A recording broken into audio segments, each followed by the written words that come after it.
So I am moving to London in March, and I've made so many mistakes in the past when renting a flat. So I thought this time I'm going to do it right. I'm going to write down a list of things that I should be looking at when deciding to rent a flat, and thought it would be useful to make a video about it.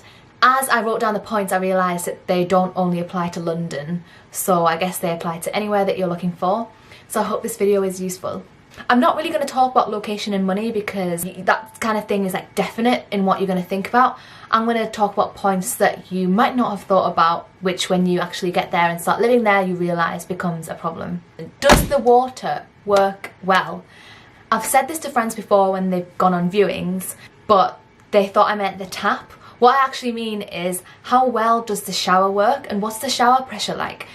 I've lived in so many places where the shower is just like a dribble of water and it just ruins your whole night, and you don't want to wash your hair, you don't want to shower just because it's just so horrible to shower and the water just like dribbles out. So really, before you actually decide to live somewhere, try the shower and see if it works well. Trust me, you will not regret it. Is the flat near to a station? So how far are you going to walk to get to the station? And also, how far do you have to walk to get to the nearest supermarket?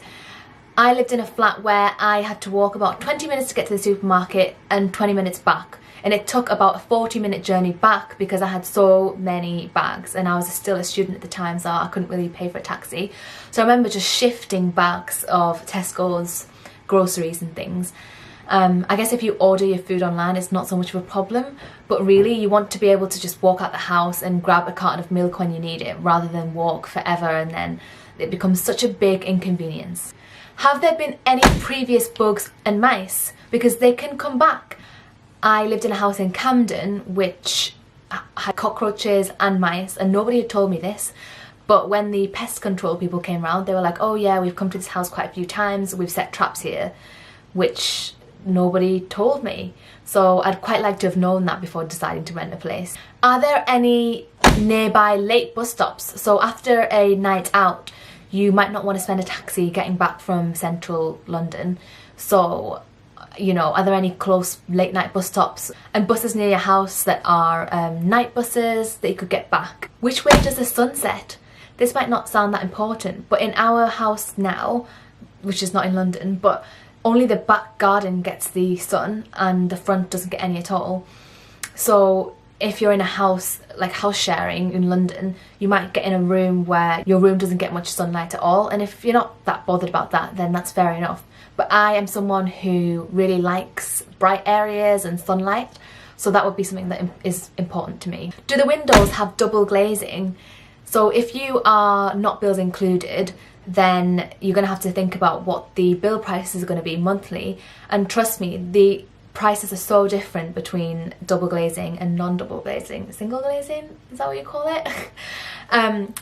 Really, and in the winter it gets freezing cold, and also if you don't have double glazing it becomes noisier. So if you're in like a central place and there's buses and people and takeaways and stuff nearby, then you're going to hear all of that and you might have less sleep. Can you get to a central station that you might need to go home or to airports? So for me it was important to live somewhere that I could easily access King's Cross because I quite like to visit home. Equally, if you're someone who needs to get to Heathrow and Gatwick and Luton because you like travelling, then consider how you're going to get from where you live to a big central station like Victoria Station or King's Cross or Paddington. Who are the typical people living in the flat that you're considering moving into? Are they students that want a party life and are you that kind of person? Or are they professionals who quite like going out sometimes but don't go out all the time? This is really important so that you can get on with your flatmates or housemates and that you also have a good time and that you're not stressed. If you are thinking of going to the gym after work or after going to university, then how close is your flat to a gym? Can you walk to it? I find that it's easier to live somewhere where you can walk to a gym so that you can come back home and shower if you want, and that you're more likely to go rather than actually having to pay to go on the underground and then getting to the gym. I mean, it's not the end of the world if you have to do that, but I think sometimes it can just be more convenient and you can go to like more classes if you can just walk there than get transport there. So this encompasses basically everything, but is the place bills included? Because that kind of changes everything. If it is bills included, then, you know, whether it's double glazing or not doesn't really matter. You could probably just get a little small heater and use that in your room and not really care about what the bills are going to be. If it's bills included, you won't have to think about council tax. And remember, if you are bills included, that's obviously a consistent amount of money that's extra in your bank. Whereas if it's not bills included, then the amount that you have to spend on bills can change and vary month by month, and you can't really plan for that. What is your general instinct when you actually go and view the place? If you go and you think, this is just not for me, you can just tell. And if you think, wow, I'd love to live here, then also you can just tell. But that being said, don't get ahead of yourself and go crazy and fall in love with somewhere that you might not be able to afford. At the time when you're actually going on the viewing, you might think, oh, this is amazing, I'd love to live here, and then you might get carried away and sign the contract because you're under pressure. But really you have to take a step back and think, can I afford this place? And just not panic when you're making that kind of decision. What I suggest is that you write these things down. Obviously you're not going to be able to get everything you want in a place, especially in a place that's so popular like London is, but you can prioritise things and think about what really matters to you. So take a list, don't panic, and take your time. Not forever, because someone else might snatch the place that you're looking at, but enough time to make a logical decision. And if someone else does snatch that offer, then that place just wasn't for you. So think about it like that.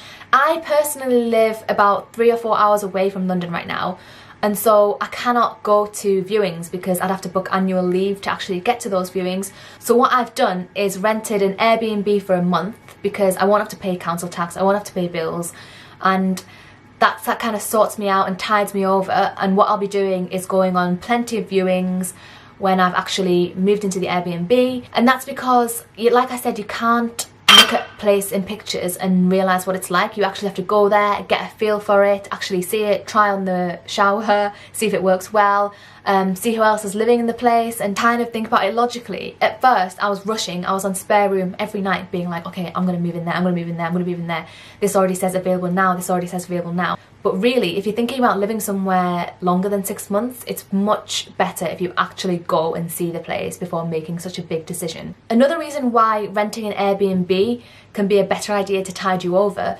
is that these places go so fast.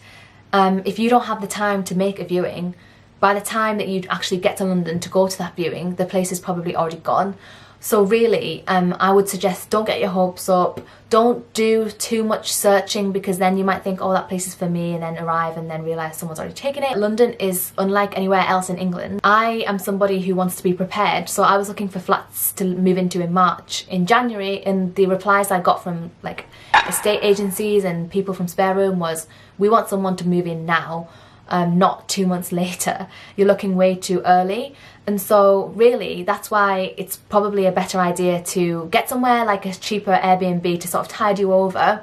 If you live abroad or far away from London, you can actually go to the viewings immediately and then move in immediately as well. So I hope those following points give you something to consider when you're renting a place in wherever you are, and I'll see you in the next video.